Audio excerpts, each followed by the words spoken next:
Monsanto Sr.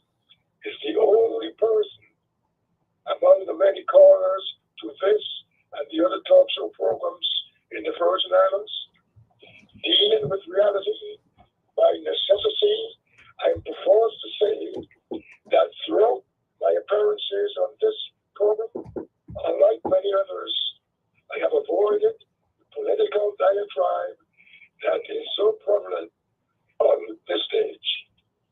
First off, in this house of horrors, where the children of school age are being deprived of Virgin Islands and basic Caribbean history, I have reached the sad conclusion that my captive audience is hearing me, but not listening to me.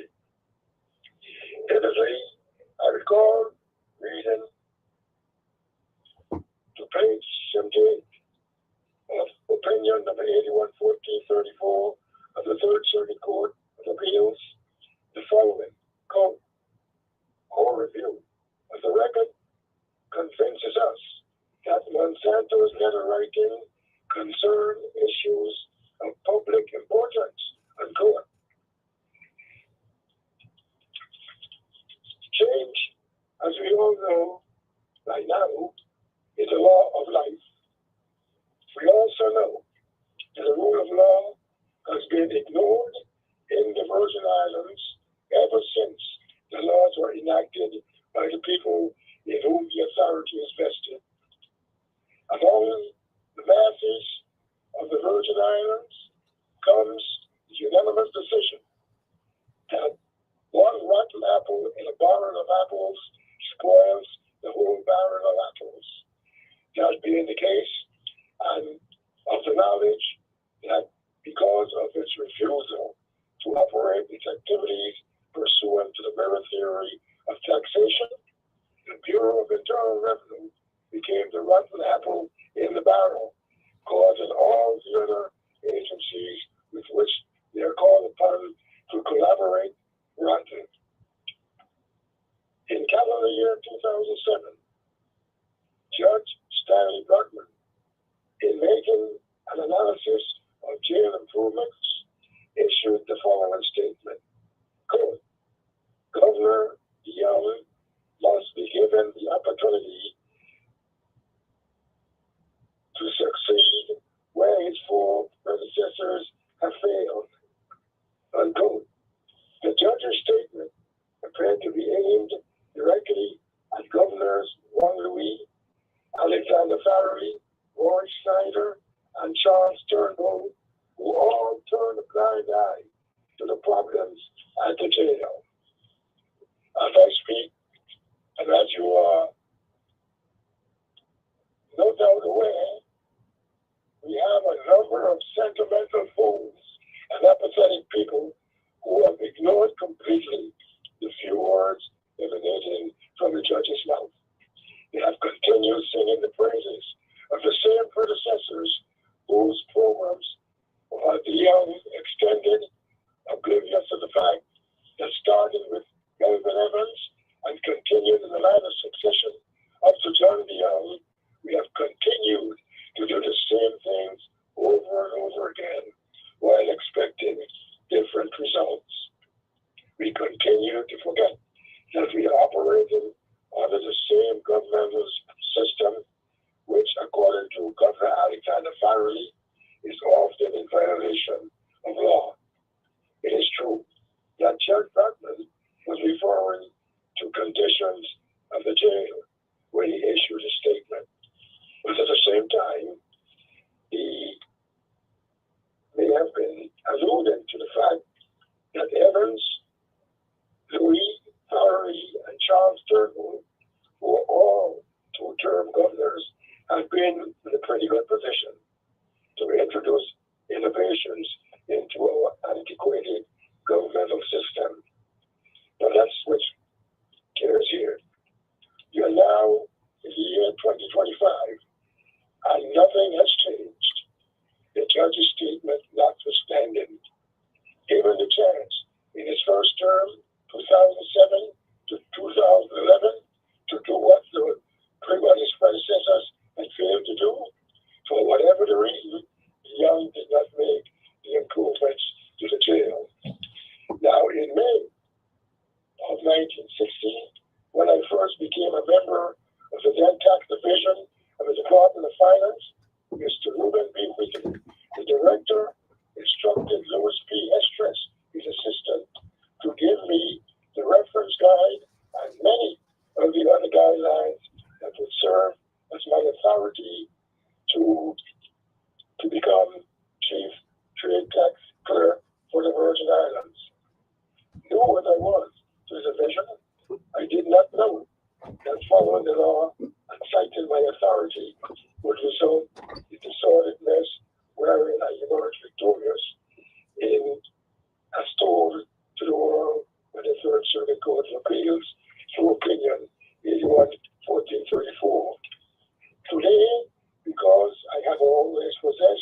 issues, we have become the epicenter and focal point of lawbreaking under the American flag.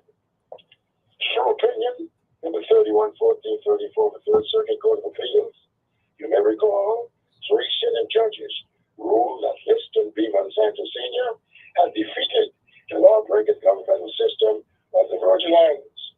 That being the case, one would conclude that the many talk show hosts, instead of taking to the air to spread their brand of politics and humiliating certain people, would have zeroed in on the opinion which was given with a view towards saving the Virgin Islands from the scourge of the status quo.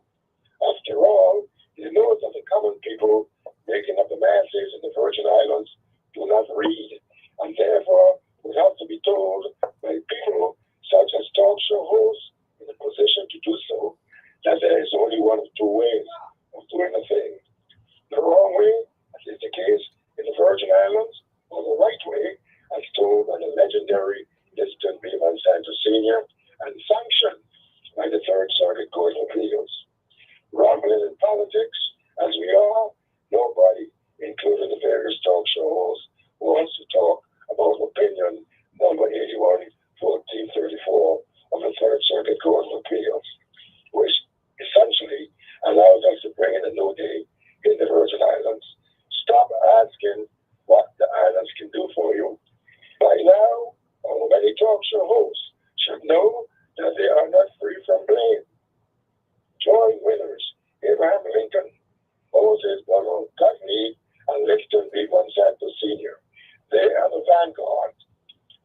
People such as Edward and Megalomaniac Thomas are defying truthful Virgin Islands history for obvious reasons.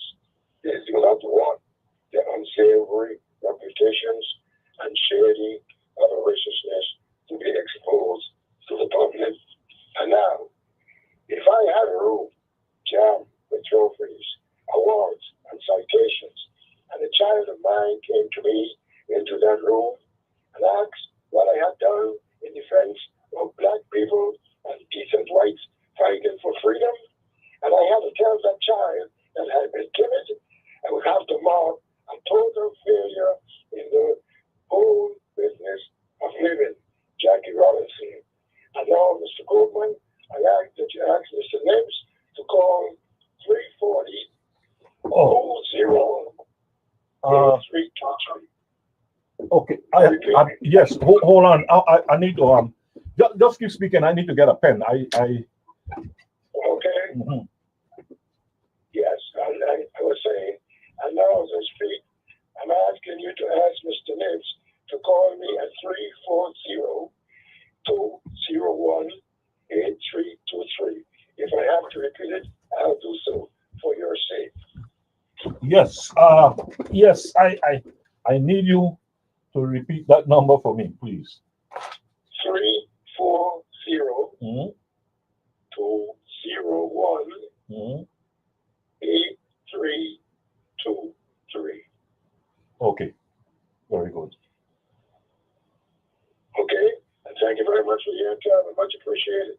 And thank you for expressing yourself here, because hey, I mean, we constantly need these reminders, because as you well know, and as you put it so eloquently, that our people seem to be sleeping. We're in a slumber, and we need to be told certain things, and even with the telling of certain news, it still sometimes fails to arouse our people. And I guess all the ones who woke up, man. Huh? All the ones who woke up. All the ones, yes. As I was telling somebody the other day, I mean, if we could get a crowd like that, what I saw for the Juve in Frederickstead this past Christmas gone, man, if we could get a crowd like that to come out and protest the wrongdoing and all the law breaking that is going on around here, we'd be in a good place. But we can't seem to get the people aroused to even consider their own destiny, because they prefer to. It seems as if people prefer to be spectators to their own demise. Well, it isn't that alone, but they're aiding and abetting the oppressors. What is more, recently there was a big march, a No King march, and there was a whole lot of participants participated in that march in the Virgin Islands. Yes. If we could get a crowd like that to talk about what's happening at home first before talking about Donald Trump, right, we'll be okay. Oh yes. But they're more concerned about Trump than what's happening here. Yes. Because they love it what's happening here. Bordeaux, she must have Bordeaux wasted his time. Bordeaux was not that so-called educated man together with his compatriots at the time. But that's 177 years ago. And we still continue to break the law and do as we please, just for a vote. Just so that people can be voted into office to continue the lifestyle that we have chosen. But once again, I would like to say thank you very much for listening your time and the others as you have given me in the past, and I will continue to help the program by calling from time to time. And we look forward to that. Yes, of course. Thank you, sir. Yes, you're welcome. Have a nice day and weekend. Yes, folks, and that was Mr. Liston B. Monsanto Sr. Always eloquent, always right on point in telling us what is wrong here. We're trying to arouse the masses, trying to awake this sleeping giant that we have here, because as everyone has been pointing out, basically in their own little way, things are not going right. We basically are a law-breaking society, and it starts from the top right down. And we seem to be comfortable with breaking the law and doing things as we please, not doing the right thing, but doing as we please. And when it will stop, all I can say is it's going to take the people to wake up and put it to a stop. We can sit here and we can talk, but until the masses of people wake up and decide to put this thing to a stop this law breaking, this corruption and mismanagement that we have here in the Virgin Islands, until we the people get up and decide to put it to a stop, it's not going to stop, unfortunately. And so the rest of us will have to we have to live with it. And I try my best to present positive examples of how our people, how our ancestors used to live, and the positive things that they did, the results that came about from the positive way of living. These great examples and great civilizations, these great societies could not have evolved with us being so deeply immersed in corruption and mismanagement. The corruption and mismanagement produces nothing. And we may seem to think that we're moving ahead. We may seem to think that everything is all right. But as we, look around us carefully, we will see that things are slowly deteriorating. Things are getting worse all the time. I can testify to that. We're here now in 2025, and the things that I see here happening now in 2025, these things were happening in 1975, and they sure were not happening in 1965. It's really sad. It's really sad what is happening to us, because we are becoming, we are, we seem to be more happy, more pleased with being spectators to our own destruction. So many of us call the shows, the talk shows, call the radios, and we complain about how we're losing this, we're losing that, we're losing something, always losing something. we express this dissatisfaction, this sadness about losing culture. Well, as I said a couple of weeks ago, the reason why we lose culture is because we have lost our history. See, culture doesn't stand by itself. Culture needs the context of history to really express itself, to really become what it is. Without history, culture is nothing. And so we have lost our history, or I should say, we have lost our sense or our knowledge of our history. And when we do that, when we lose the knowledge of ourselves, the knowledge of our history, then culture means nothing. What we may see as culture something may come and flourish for a very short while, and then it disappears. It disappears because there's no context, there's no foundation for it to stand up. And then we continue, we continue to do the things that cause us to lose this culture, not realizing the very things that we're doing, as much as it may seem comfortable, it may seem like a good thing, it may not take us out of our comfort zone, but keep us right there in that comfort zone, comfortable and basically satisfied. But it is these things that we continue to do, and we don't realize it is these things that are causing us to lose our history, lose our culture.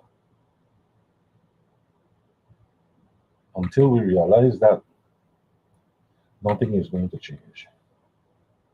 Nothing is going to change. And so I welcome Mr. Monsanto to come and express himself here and try to arouse the masses, try to wake us up because uh, every day is another day too late. Every day as we move on is just another day that is too late. And it's getting too late. Every day is too late. When are we going to really wake up and see about changing things? I don't know. But in the meantime, I am going to read my daily wisdom teachings that come from our ancestors. These are principles, values, maxims, adages that our ancestors lived by these values, these principles. And that is why they were able to build these great civilizations. But not just the building of the great civilizations, but the civilizations lasted a long, long time because they were built on sound foundation, sound principles. So, we have got to try to get back to these type of things, these values, these principles that will help build us as a people. And I will read. When a man teaches, he speaks to the future. Yes, because your teachings will live on after you, the person, has gone. And if someone brings forth your teachings and pass them on to another generation, yes, your teachings will live into the future. So when a man teaches, he speaks to the future. Speak ma'at, do ma'at. Speak ma'at and do ma'at. And ma'at is the ancient symbol for truth, justice, and righteousness. Truth, justice, and righteousness. These are the principles that our ancestors built on. These are the foundations that they built on. And to truth, justice, and righteousness, we may also add balance, harmony, and reciprocity. Balance, harmony, and reciprocity. Strive for excellence in all you do so that no fault can be found in your character. And we would do well to remind all those who plan to run for elected office in the next few months, coming months, to strive for excellence in all you do so that no fault can be found in your character. It is in the development of character that instruction succeeds. It is in the development of character that instruction succeeds. And let's take a call here. Good morning, caller, and welcome. Hello. Yes. How are you doing? Oh, I'm fine, man. Good. Mr. Nibs, how you doing? Yeah, I okay. Man, your answer is so strong, man. It looked like you had somebody give a shot of energy there, man. I mean, I kind of throw me out there for a while. The voice and song so powerful, man. Well, I'm gonna tell you what I do. I just had a bowl of foot soup. What? Yeah. That will energize you, man. Yeah, that will get you Then going. I wash it down with a guinea. Oh God, no way to see. I can't drink them thing no more. I have never really liked Guinness anyway, but I can't drink those things. My no, those I can't drink Guinness. That thing will send my pressure sky high. I can't. Malt and Guinness and them kind of thing. I don't, and those power drinks and that. I don't trouble those things. I leave those things alone. That's trouble for me. Right. Yeah, well, if you know what don't work for you, you should leave it. You know. Yes. Oh, by the way, before I forgot, I need you to get a pen so you can write down a number. Okay. Yeah. One. Yes. Okay, I got it.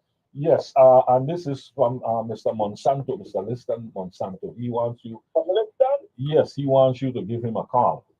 So I have his number, but give me the number just in case it's different. Okay. 340. 201 Right.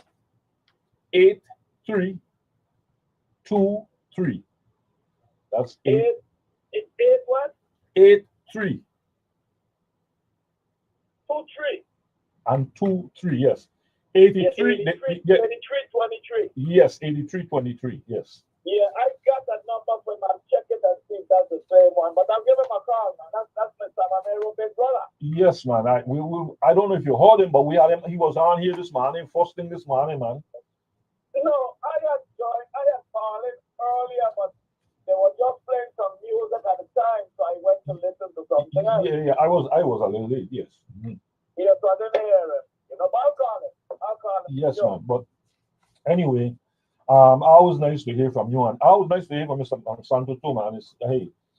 It's powerful voice, man. A powerful voice, and he has accomplished a whole lot. And I tell you, he's the information and things that he has written, some powerful, and he has, some keen insight and a good understanding of what is going on around here, and insight to what is happening around here with us, and and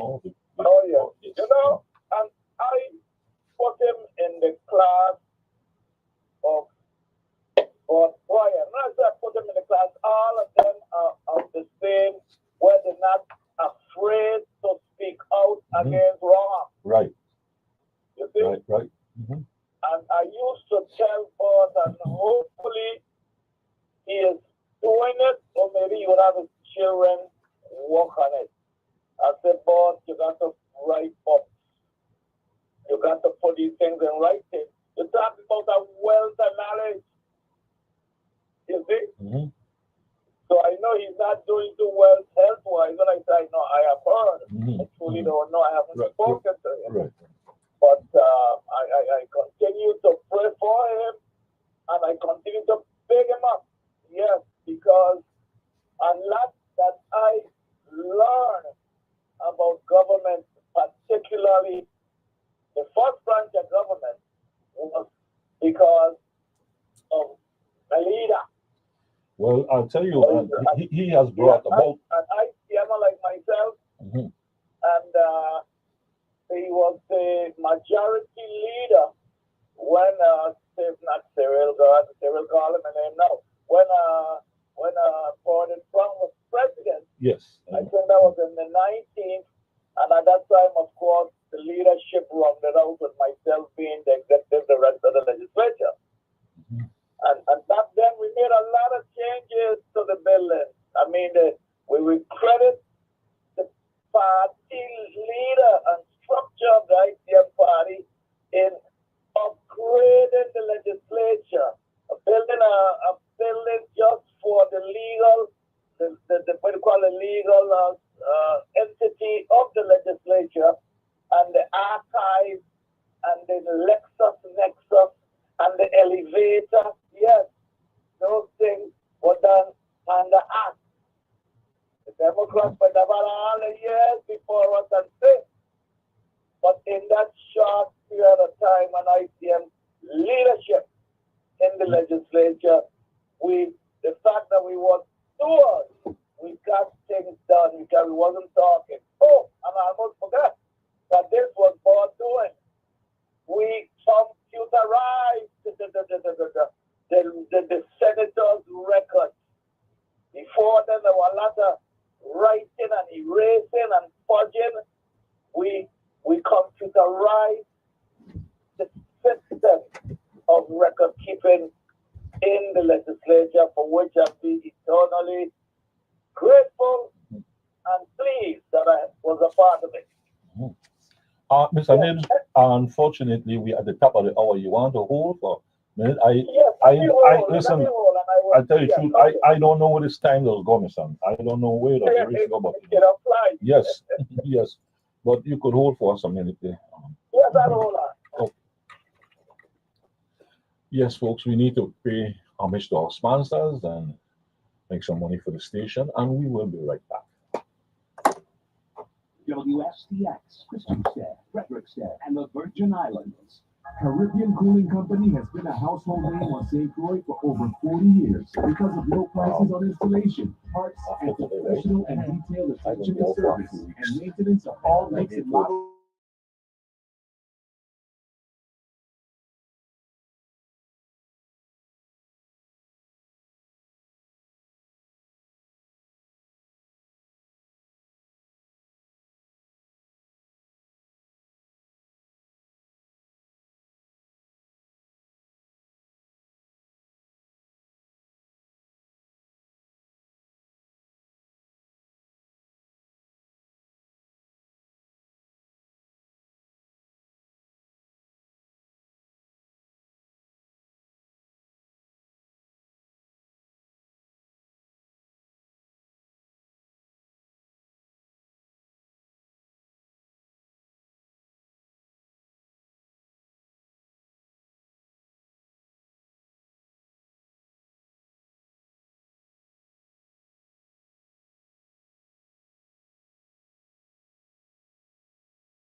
You have them on line 2.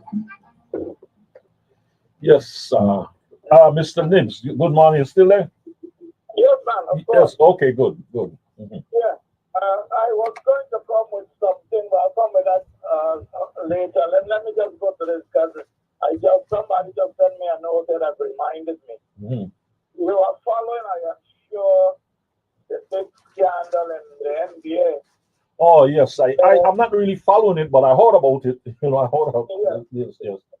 Right, where a lot of very unfortunate, man. Maybe former players and coaches, but as well as active ones. Yes. Have been in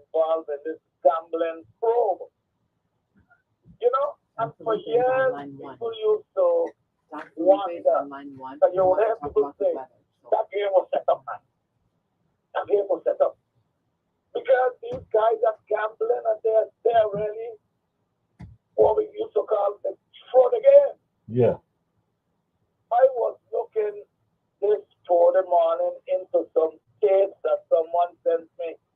Allow me to take a look at where Chancey Phillips and Rosier and them guys would set up to lose a game by maybe a point or two. Just by failing and willfully failing to take a shot when it was wide open. Wow. Or they would just willfully fumble the ball. Mm-hmm. I mean, let me tell you something.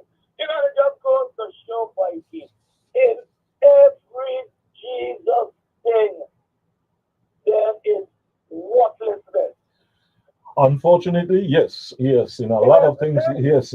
Unfortunately, Miss Son, but a few years ago, there were some things that happened. I didn't realize all of this was going on, but a few years ago, I just got disgusted with the NBA, and I just stopped look at the NBA. I stopped following it because there was some things that started to happen that just didn't sit right with me. Didn't as well as the attitude of a lot of the younger players.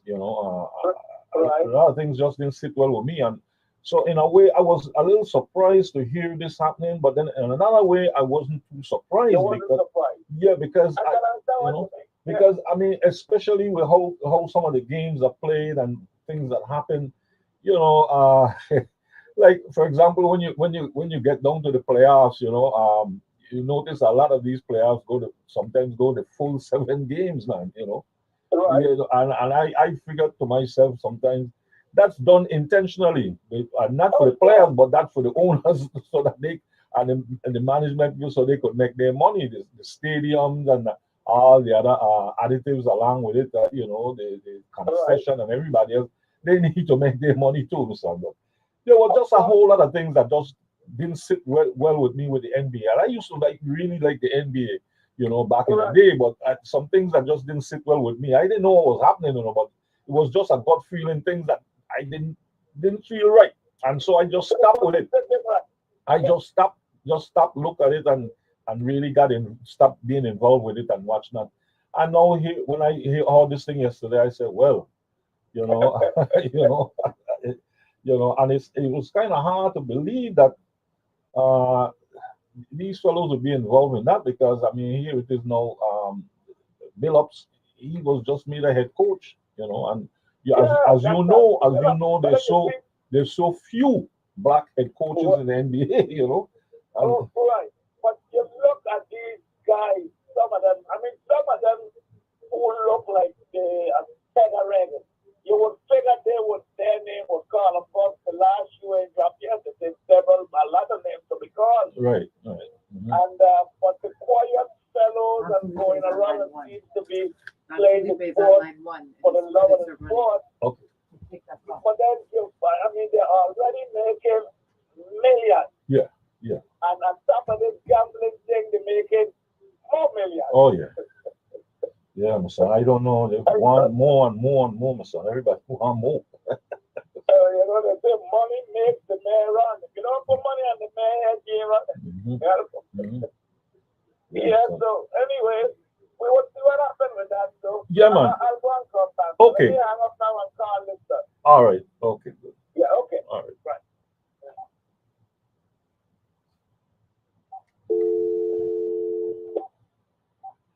Yes. Good morning. Unfortunately. He hung up. His minutes run out. Oh, his minutes run out. Yeah, Don Felipe, I'm sorry about that. Wow.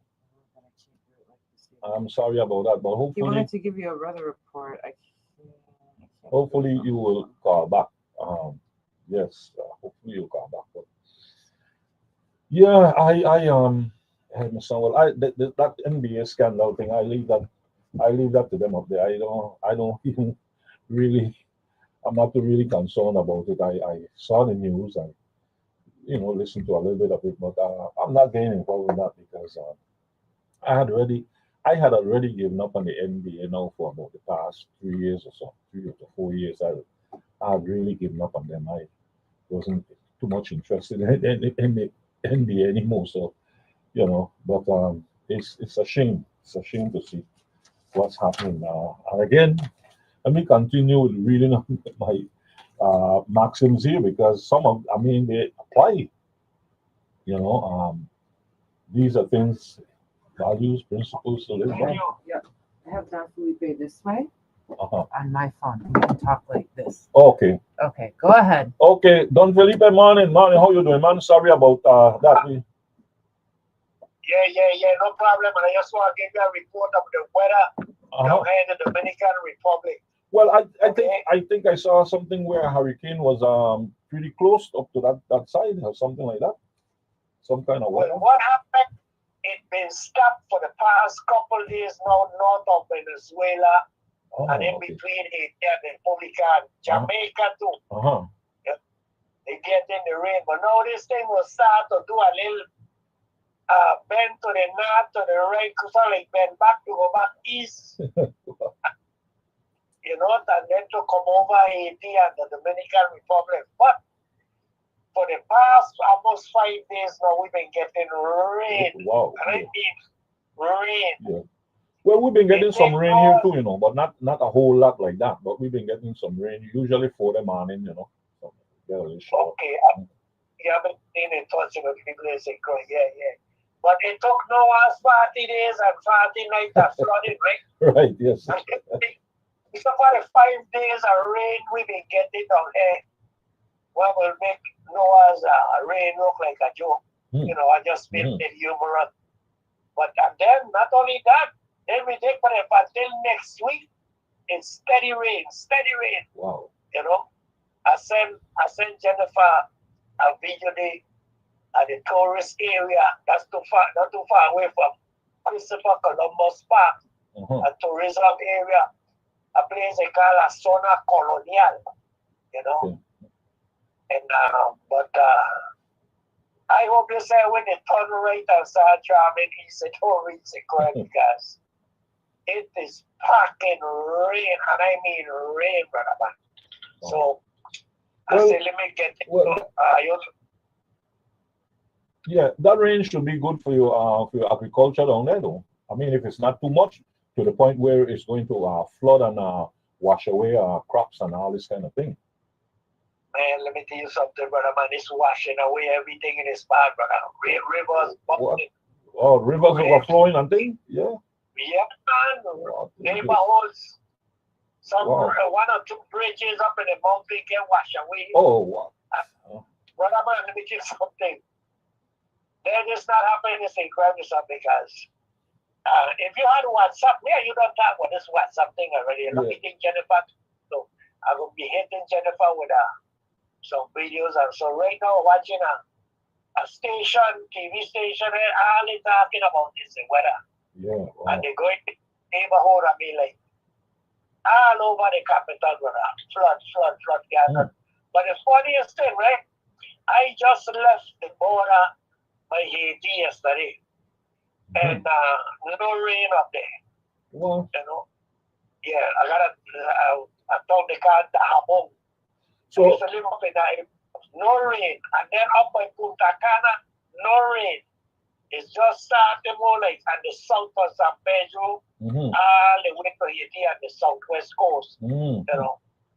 But people in St. Croix, So- so the health and strength so of that- all, So that rain basically is more or less like heading towards the Gulf or in the Gulf right now or something like that. it's going to like stop by Jamaica and then come back. You remember Hurricane Lenny? Yeah, it turned around. Yes, it turned around and came back from the opposite direction. Yeah. Right, something like that. Wow. Because suppose I mean, it's going to turn back now. She ain't going to reach the gun. Okay. She's going to, Turn. It's gonna make a turn north. right, and Okay. east. Northeast. Wow. Yeah, she's going to make like a full right turn. Yeah. Well, I hope you don't come back down. And decide. Yeah, I need a little wetting down. So, I hope you don't decide that the Virgin Islands need a little wetting down, son. So, I tell you what, for the past 5 days, I mean, this is torrential rain, Mhm. You remember Fred Dixon? Yeah, Frederick and yes, I remember that was in the 70s. I can't. Late 70s. Yeah, yes, late 70s. Frederick Yeah. and the other one. Okay. Yeah. I forget the other fella name too. It's Frederick and somebody else. Mm-hmm. Okay, you see, I was a policeman. I remember that bridge that got washed away by Canigata Barba. Oh yes, and there was one two out in Lagrange that got washed away. I got that the road, a back road there in Lagrange that you couldn't pass because there was a gut there on the corner. When you come down, I don't know if you remember where Blinky lived. Yeah, man. Yeah, I remember it. Yeah, when you come down that road past Blinky House to come into Lagrange there, that gut had got washed out. Hurricane Frederick, David and Frederick, yeah. They had that gut had gotten washed out, you know. They had to put in a whole new culvert and all kind of thing there. I remember that. And yes. so they got by the airport from East Airport Road going into the airport. Yes. Sorry, West Airport Road. Remember that God? There's a God there, a bridge there. That was totally washed away too. You know, because I was a policeman then, and I remember I rent a van from some company else. They just broke through the barricade and drop inside the hole. And that is brand new. That's the West Airport Road that you're talking about. I got somewhere wrong in the area of Diamond Rum Factory there. No. After buying Field Green and that's just to the airport. Oh, okay, all right, okay. Oh, yes. There's a little gut somewhere down there. Yes, I haven't driven on that road for a long time, but yes. Mm-hmm. You know, but I'm telling you, my son, it's tongue in here in the Dominican Republic, especially in the southwest, the soda thing, you know. So, St. Croix could take a little bit of it, we can't take the more of here, man. I'm going to take a little. Listen, we could take some rain, but not the flooding, Mr. St. Croix, we don't flood out too easy. I sent Jennifer some video, she could show you them later. Well, all right. Well, listen, before you go, let me ask you one quick question. I'm not going to keep you long. No, man, it's okay. You familiar with the Golorias? Okay. Golorias. Golorias. It's spelled, I'm probably not pronouncing it right. It's Guloyas. You know, what it is, it's a masquerading tradition that I got there in San Pedro de Macorís, I think it is. Very much like what we have had here in the Virgin Islands, with the steel and the kettle drum and the bass drum and thing, you know, masquerading thing. I saw, somebody told me about it, and I went online, went on my phone, and I saw it, man. I mean, it looked just like the masquerade that we used to have here from in the 60s. Go back, you know, when they had that wild Indian music, that kind of thing. Yeah, man, and they got it down there. They got it down there because those are some key patient that was living in San Pedro de Macorís. Yes. Yes, it's still there in St. Kitts, yeah. And yes, it was people from the British Islands carried it there. Yes, you're right. Yes, because I know two people, the father was from St. Kitts, they were Black Dominican. And yes, they have that, but that came down from St. Kitts side. Okay. We're talking about. Yeah, well, they got up some video with it online, you know, so you could take a look at it if you get a chance. Yeah. Well, I was looking, but let me tell you something, you know. You will be surprised, people through the Caribbean have the roots here in the Dominican Republic, you know. You know that, right? Yes, well, I mean, at one time that was the place that had the work, you know, and in the Caribbean, people went wherever there was work, you know. At one time it was Santo Domingo, the Dominican Republic. At one time it was Cuba. One time it was Trinidad, and you know the work, you know, the work. People traveled the work around the Caribbean. You know, people left one island, went to another island. Some returned home, some never did. You know, this type of thing. But people traveled throughout the Caribbean in search of work in the very early years of the 20th century. Yeah. That's right. Because my lawyer down here, the black and his father was from St. Croix. Okay. His name, but his title was the Hatchet. Hatchet, yes. Okay, I know some Hatchet. Right? Yeah. And he might be related to the late Victor Fraser, who was congressman. Because I know some Hatchet in St. Thomas, I kind of grew up with them. Yeah, we had some hatchet here too in Christiansted. You know. Right. Yeah. Well, he is part of St. Croix, and he's a Vietnam era veteran too. Okay. And he speaks good English, and he's a international immigration lawyer. Okay. You know. Uh-huh. Yes, and he always told me look for his family in St. Croix. I just know one hatchet. Just be around Port Brian. You know. And I've been touch base with him, but I couldn't find him every time I come up there. You know, but you'll be surprised when you see a Santo because you know he might be relative to you. Yeah. Well, hey, good to hear from you, man. Yes, man. Yes. Yes, man. Yes, okay. All right, good. Okay, health and strength, everybody. Yes, man. Yes, to you too. Yeah. Yes, good morning, Carla, and welcome. Yes, Mikey. Thanks again. I just got on the phone with Lister.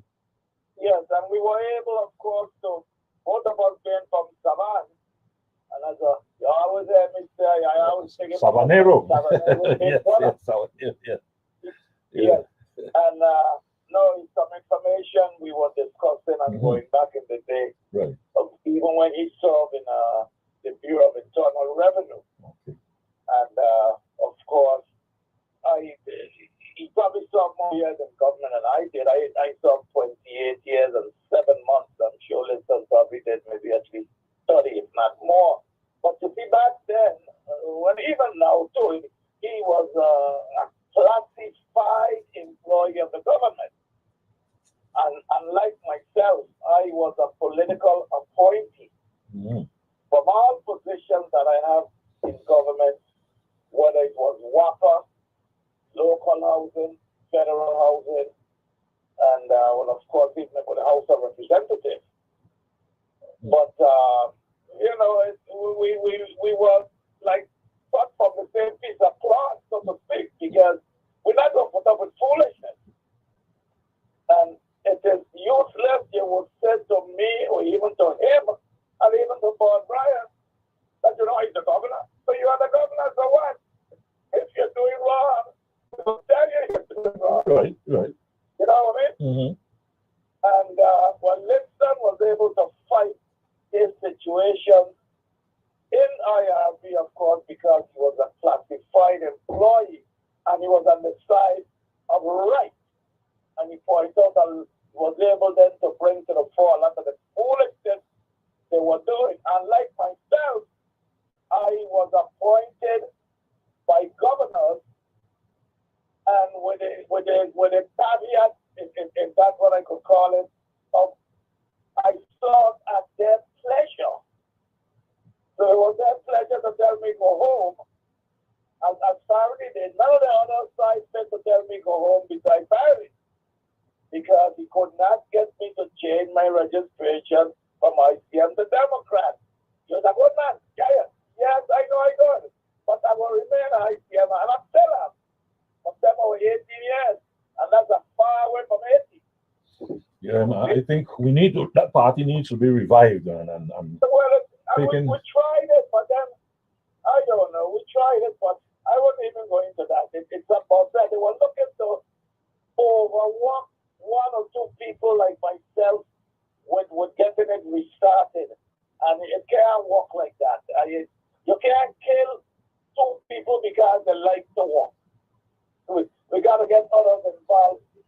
That's sitting around doing nothing. Well, you see, I think it's the wrong approach to getting it started. I think is what's the problem. They're taking the wrong approach to starting it up. They want to just rush everything and become like another party, but you can't do it that way. You know, it can't be done that way. Especially, and you're correct, Mikey, because a lot of people don't know, even most of them that are dominant Democrats don't know that ICMers were the original Democrats. Right, yeah. We break away from the party and we became decedent Democrats and form ICM with you say Mario Moda and Cyril King, Juan Louis, Porter for Shelter, and the rest of them, because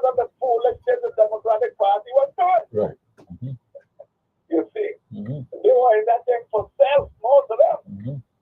And the thing is this, so the credit of good Democrats, because they are good Democrats, and not all of them are governors. And I always say this of one of my mentors, Paul Benito Autry, another Sabanero. As much as he was deep in democracy,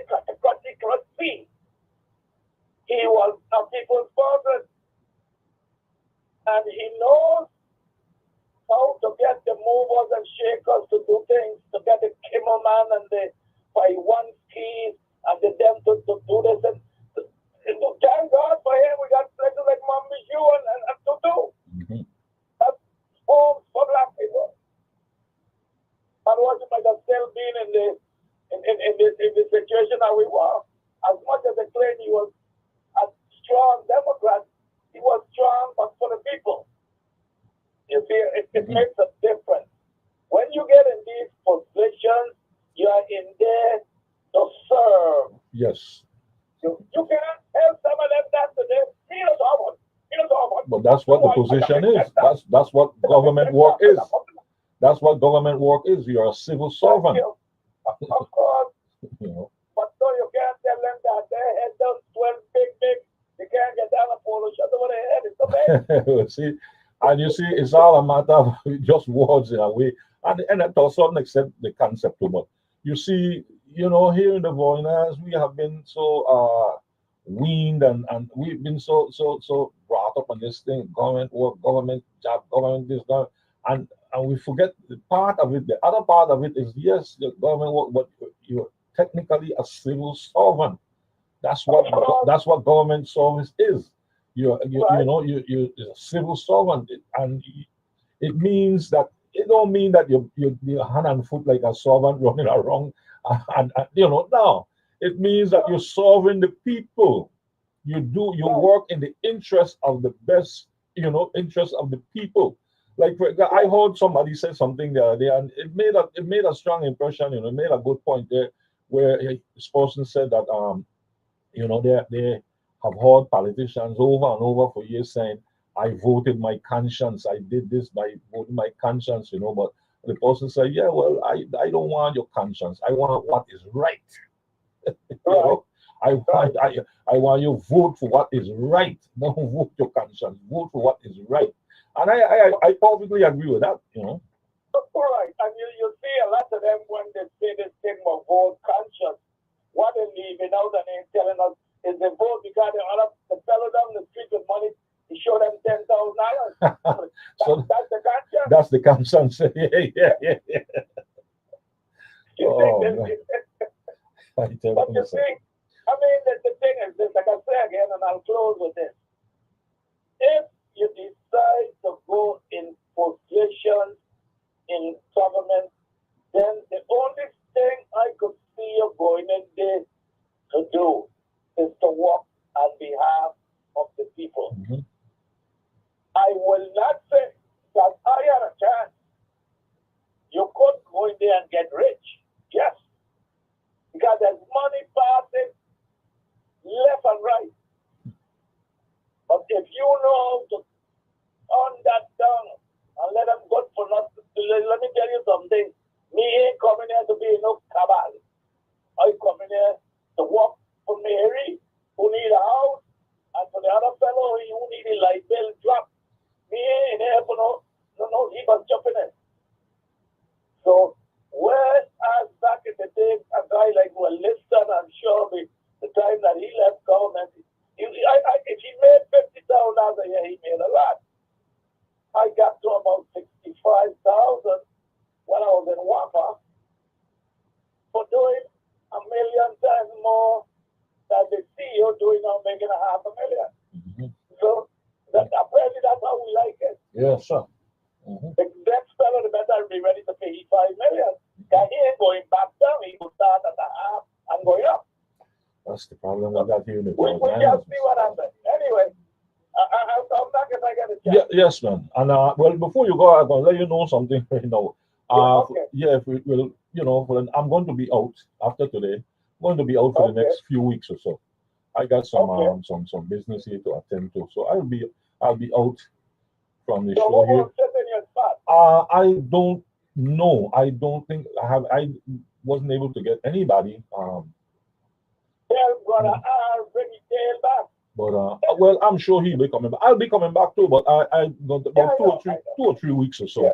2 or 3 What weeks. you I gotta got do, what you gotta do, man. get something straight now. You gotta do what you gotta do. Yeah, Yeah. and then I'll be back. Hopefully with Maybe I will get Josh to let me do it from West Palm Beach. Hey, that's not a bad idea. not, not a bad idea at all. Set it up. We'll see how it goes. Yes, man. Okay, man. Okay, Okay. right. Yes, folks. Yes, and I might as well. I just let Mr. Nims know. I will be out for a few weeks or so. I got some real business to take care of, but hopefully with the grace of Creator, I'll be back. With the help of the Creator, I'll be back. But I have to take a couple of weeks and get these things straightened out. So after today, you won't hear me for a couple of weeks. But anyway, let me just continue. I started reading, and let me just finish this up, and then we can go back to the cars and whatnot. Do ma'at that you might live long upon the earth. Do ma'at that you might live long upon the earth. Ma'at is that which endures and raises a person and a people up. Ma'at is that which endures and raises a person and a people up. Sweeter is the water of one who has given than the wine of one who has received. Sweeter is the water of one who has given than the wine of one who has received. Do to the doer that he may also do. Do to the doer that he may also do. And that one is so very reminiscent of the golden rule that we all learned. I remember I learned that my first grade teacher taught us the golden rule, man, from first grade, and she had it written on a banner and taped up in the front of the class there, man. Yeah. Do unto others as you would have them do unto you. Yes. And so our ancestors says, do to the doer that he may also do. Let your generosity reach one who needs it. Let your generosity reach one who needs it. It is not food or wealth which sustains a people and a community. It is righteousness. It is not food or wealth which sustains a people and a community. It is righteousness. When character is lost, all is lost. And this is the one I think a lot of these people who will be running for elected office in the coming months need to remember, when character is lost, all is lost. The ruin of a nation begins in the homes of its people. The ruin of a nation begins in the homes of its people. And those are some of the maxims, adages, wisdom teachings that comes from our ancient ancestors many years ago. And they still ring true, they're still profound, they're still principles and values to live by. Yes. And so, yes, and last week I just want to touch on one little thing here. Last week I spoke a little bit, we tried to finish up. We spoke about the ancient kingdom of Axum, Axum, Axum, and it is also spelled Aksum, Axum. Yes, and the kingdom of Axum actually was located in what is today the present state of the modern state of Ethiopia, which before that was called Abyssinia. Yes, and Axum occupied most of what is today Ethiopia, parts of Eritrea. Moving eastward, it would occupy part of Eritrea. Djibouti and parts of Somalia would have been included in the kingdom of Aksum. Moving westward, it would have included a small part of what is today the Sudan. And yes, because from about 300 BC to about 700 AD, which was basically almost like about 1,000 years, Aksum was a mighty kingdom in Africa. And there were some low points, disappointing parts of it, that, because around 300 AD, the kingdom of Aksum led an assault against the kingdom of Nubia and the capital at Meroe. Meroe was destroyed by the Aksumites. And so after the destruction of Nubia and the city of Meroe was abandoned by the people, the big power in that area would have been Aksum. And they controlled a trade system that had existed for hundreds of years, actually, before the rise of Aksum. And that trade system actually extended all the way to Ceylon and even China. Yes, there was a trade system that ran from Aksum to the southern Arabian Peninsula, and from there to India and Ceylon, and maybe even parts of China. Yes, and so they were products that came from India and Ceylon all the way through the Arabian Peninsula to Aksum, and from Aksum traveled westward, northwestward to Nubia, and from Nubia into the Nile Valley. So it was a very extensive trade system that the Aksumites were in control of. Now, they did not start the trade system, but it existed long before them. They took advantage of it because the people who left the southern Arabian Peninsula after the fall of the Sabaean civilization on the southern part of the Arabian Peninsula, many of these people, the Sabaeans, who were blacks, Africoid people, crossed back over the Red Sea into Africa.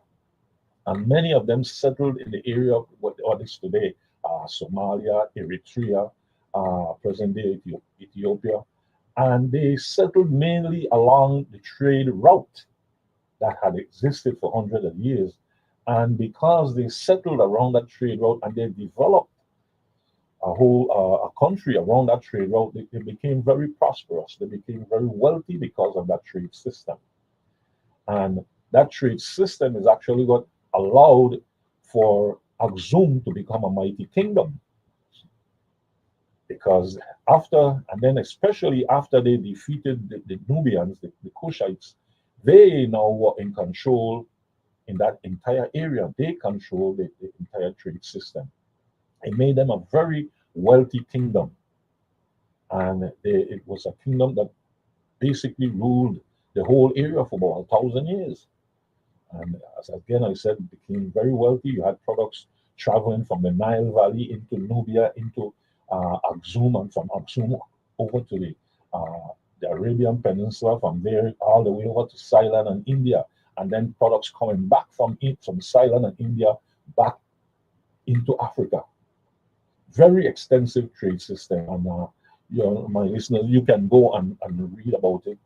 You can get more of the details of that trade system and of the Aksumite kingdom and this Aksumite civilization.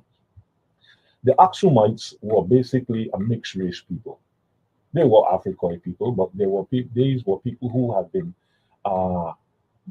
been mixed.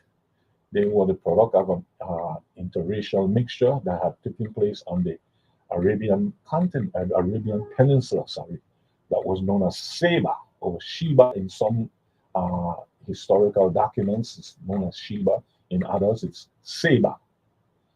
And yes, the original people of Seba were Africans who had crossed the Red Sea into the Arabian Peninsula, built a great civilization. And eventually that civilization was conquered and destroyed, and many of the people moved back across the Red Sea into Africa. And this is where, from there on, this is when the Aksumite kingdom begins to develop. Because now they were part of this trade system. They were basically they lived and the trade route passed through their country. And so that made them very wealthy and a powerful kingdom. Later on, after the kingdom of Aksum went into decline, many, many years later on, it would develop into become the state of Abyssinia, known as Abyssinia. And then years later, it would be known as the modern state of Ethiopia. And so we have You're good. I'm doing something. and we have the line. The lines are clear so far. Mhm. Yes. And so that is how basically the modern state of Ethiopia came into being, because it was first called Abyssinia, and that's why today you will see a lot of the people in that area are the result of interracial mixture. Um, After the decline of Aksum, the Muslims moved in, and there was a lot of fighting, a lot of differences, a lot of mixing of people and things. The Muslims who moved in afterwards, after the decline of the Aksumite kingdom. And by the way, the Aksumite kingdom actually went in decline because of another group of Africans that were led by a queen named Judith, who, according to some of the documents, they classified her as a Falasha. The Falashas are these Ethiopian Jews, the Ethiopian people who follow the Jewish faith, and it was just another group of Africans who rose up and defeated another group of Africans, and that basically caused the cause of the Aksumite kingdom to go into decline. You see, it was just a repeat of history, because the Aksumites defeated the Nubians or the Kushites, and became the powerful people in that region. They became wealthy and powerful. Then many years later, now another group of Africans who lived in the same area of present-day Ethiopia, they overthrew the Aksumites. Well, the Aksumites basically, from about around 300 AD, they adopted the Christian religion, and so the kingdom was largely, everybody in the kingdom was not a Christian, but the kingdom itself was basically leadership, and a lot of the people subscribed to the Christian religion. Judith, when they were invaded by Judith, who was a member of another group, another tribal group who lived right there in Abyssinia, I think it's a group called the Aga. They were basically practicing the Jewish faith, and so they defeated the Aksumites, who were Christians, and took away the power from them. And eventually, they became the powerful people. The Aga under Judith. The Queen Judith became the powerful group in that region until they lost power now, after they with fighting and whatnot, and skirmishes between them and the incoming Muslims and Arabs who came in that region. And when you read the history of that area, and you'll see that all these different groups came in, and eventually the people who were the original kingdom of Aksum, they became isolated because they were surrounded on all sides basically by Muslims, and especially in the south by other African groups who did not subscribe to either the Jewish faith or the Christian faith. And so Abyssinia became isolated for many, many, many years. They became isolated. And no one, hardly anyone, I should say, knew what was going on inside the kingdom of Abyssinia, inside the country Abyssinia for many years. And the people in Aksum hardly knew what was going on outside of their region for many years. It would not be until the coming of Menelik II and later on, Haile Selassie the First, is when Abyssinia and Ethiopia now would become open up to the world. This is when the country will become open up to the world. People start traveling out. People start traveling in, and it was under the regime of Haile Selassie when he tried to modernize the country, because up until that time they had been living basically in the past. They had been living like how they had been living for the past maybe 600 years. Very few people on the outside world knew about them or knew what was going on in the country. It would take the regime and the time under Haile Selassie when the country would become more known. People would start to travel out, and the emperor would start inviting people from the outside world to come in and bring their expertise, bring their knowledge and their skills to Abyssinia, which will become Ethiopia afterward, to help develop the country. But it's a fascinating history. Certain parts of it will be a little disappointing, a little upsetting, because here it is, you have one African group fighting against another African group right there on the continent. But the history is very interesting and very exciting and interesting to really study and read up on. But the bottom line, really, with all of these places and countries, these kingdoms, is that they could have only risen to the position that they did because those cultures were founded on real sound values and principles. They could not have risen to the heights that they did being corrupt, being a corrupt and mismanaged society. Corruption and mismanagement doesn't produce anything worthwhile. You may see some things, a little material progress, but that is only for a while. But there's a slow deterioration that goes on because of corruption and mismanagement. And that is what we're facing here right now in the Virgin Islands. We don't seem to see it because people have gotten, many of us have become comfortable and satisfied with the way things are going. Some of us are actually benefiting, enjoying certain privileges and certain things because of this corruption. And so we don't want the corruption and the mismanagement to end, because we are basically some of us are doing well. But how is the society on a whole doing? As many other radio hosts and other activists in the community have pointed out, yes, our elected officials are paid some of the biggest salaries in the Caribbean, but then our crime rate is one of the biggest in the Caribbean also. We operate on a budget of millions of dollars. We mismanage millions of dollars. Some of the other islands in the Caribbean, they can't even see the amount of money that the Virgin Islands waste and mismanage. I mean, some of these other islands in the Caribbean, they would do so much better with probably half or even a quarter of the money that we mismanage. So that should tell us something. They exist on much less, and they would possibly do much better than we are with even half or a quarter of the amount of money we see. But instead, our people have become corrupt and mismanaged. But let's go to the phone lines. Good morning, caller, and welcome. Yeah, Mikey. Yes.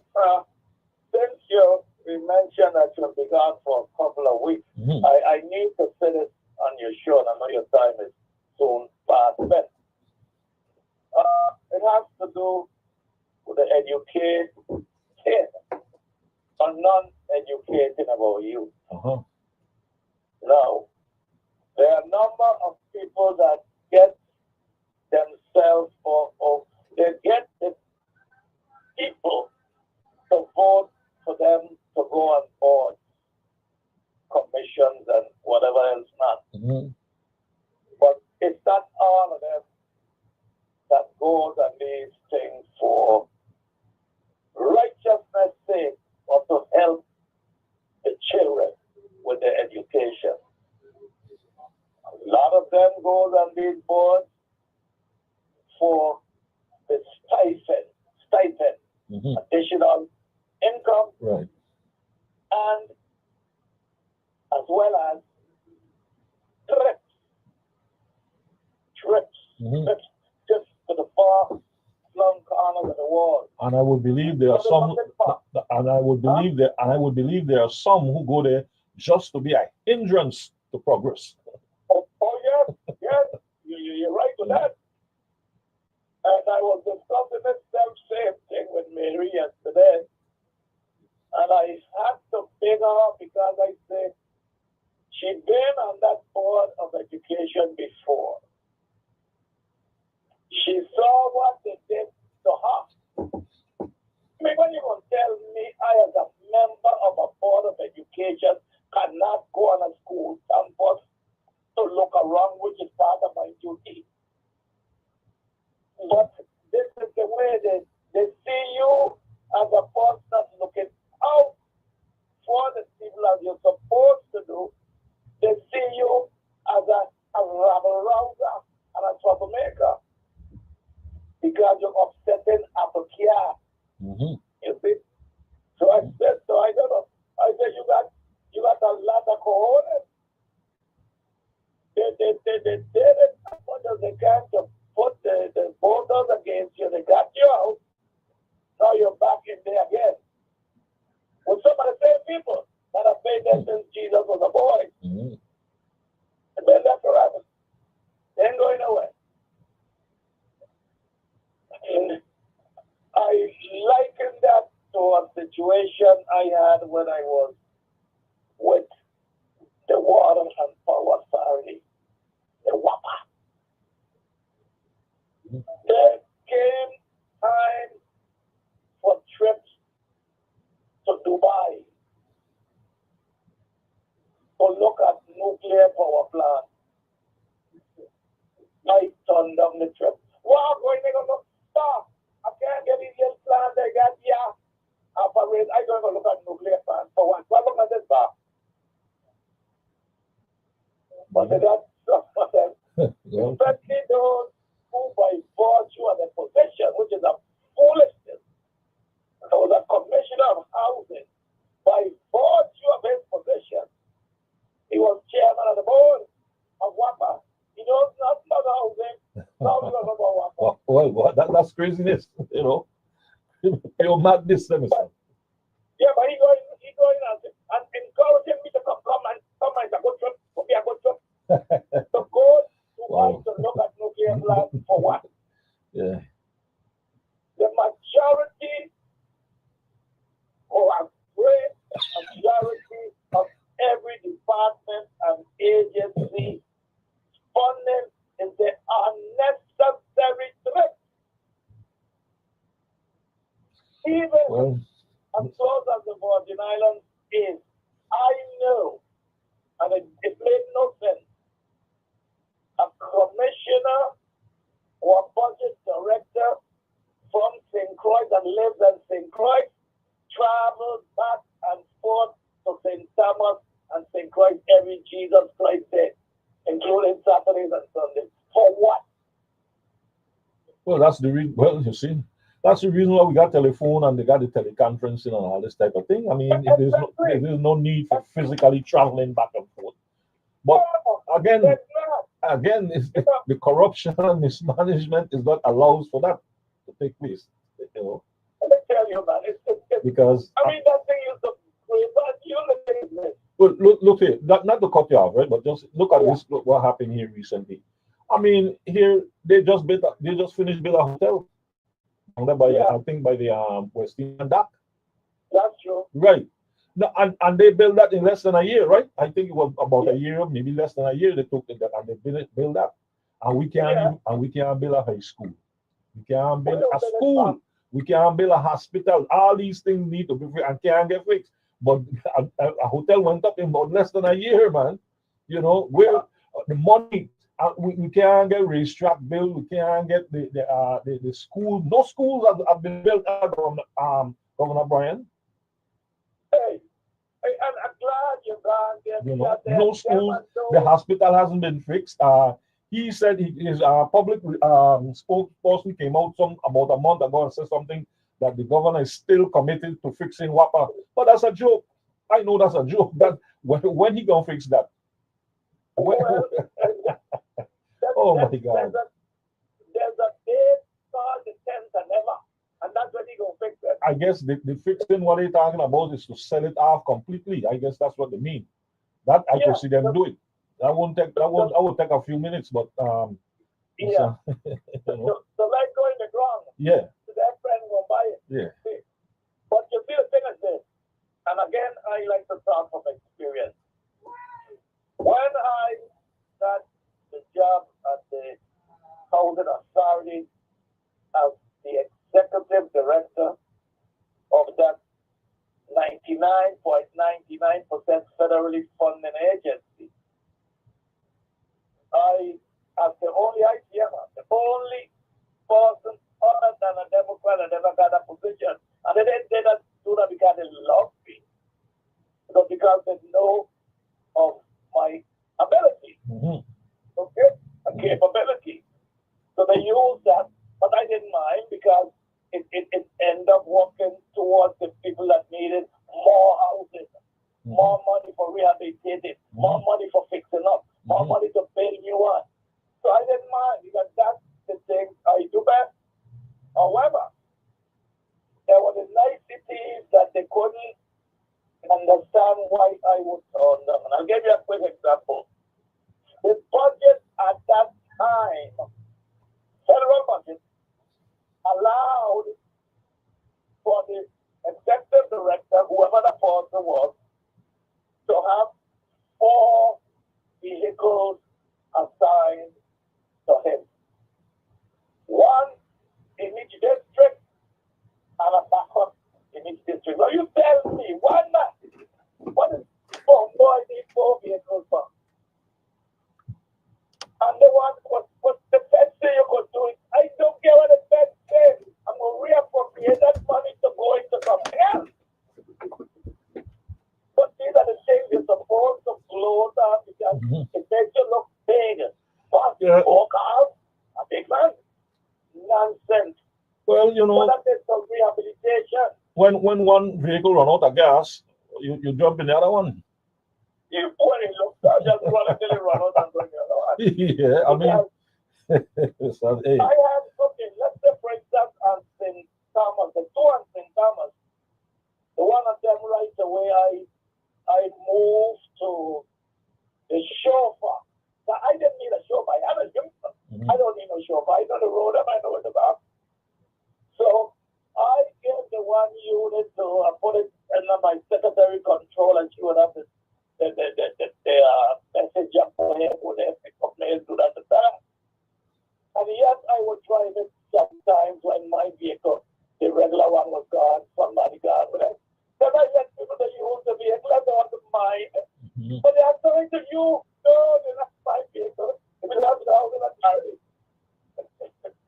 But again, you know, these are the things that people allow their heads and you're perfectly right with that. Yes, you're right. You know? And it just took me. But let me say something quickly to education.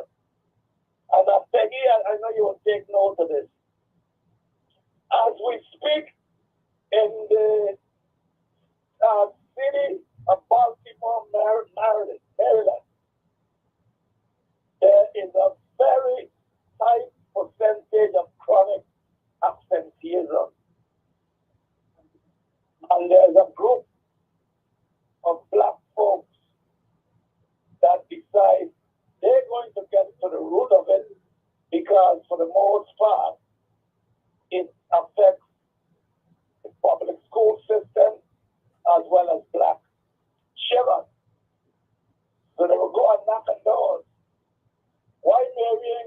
school today.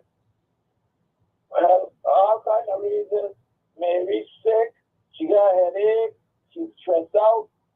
But some of them, even though they were for good reasons, Pikey, it still did not have to go against the child losing the ability to learn. And I speak specifically to a young lady that lives in with her grandmother.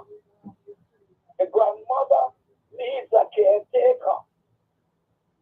That child, if she gets up to go to school in the morning, the grandmother bothering for this, she wants this, she wants that. How is that child now going to leave that poor old lady there by herself? So then the child said that me going to school. But then there are other situations and government to help with that. And that is so, you know, you could get private caretakers, you could get government-sponsored caretakers and that type of thing. But you see the point I'm trying to make it is that we cannot. There is more than too much things, incidents that keeping our children from getting a sound education. And I said grandmother should not be one of them. Okay? As much as the child will love his grandmother, of course. And certainly the foolishness we're doing in the Virgin Islands with dumbing our children, that 2 or 3 grade levels behind, and that seems to be all well and good to the government and the Department of Education. But if other things stop and what we're doing. Yes, man. You have a good trip or whatever your mission is for the next couple of weeks. Yes, man. Thank you. Thank you. It's up to you again. Yes, man. Okay, man. All right. All the best now. Sure. Yes, folks. And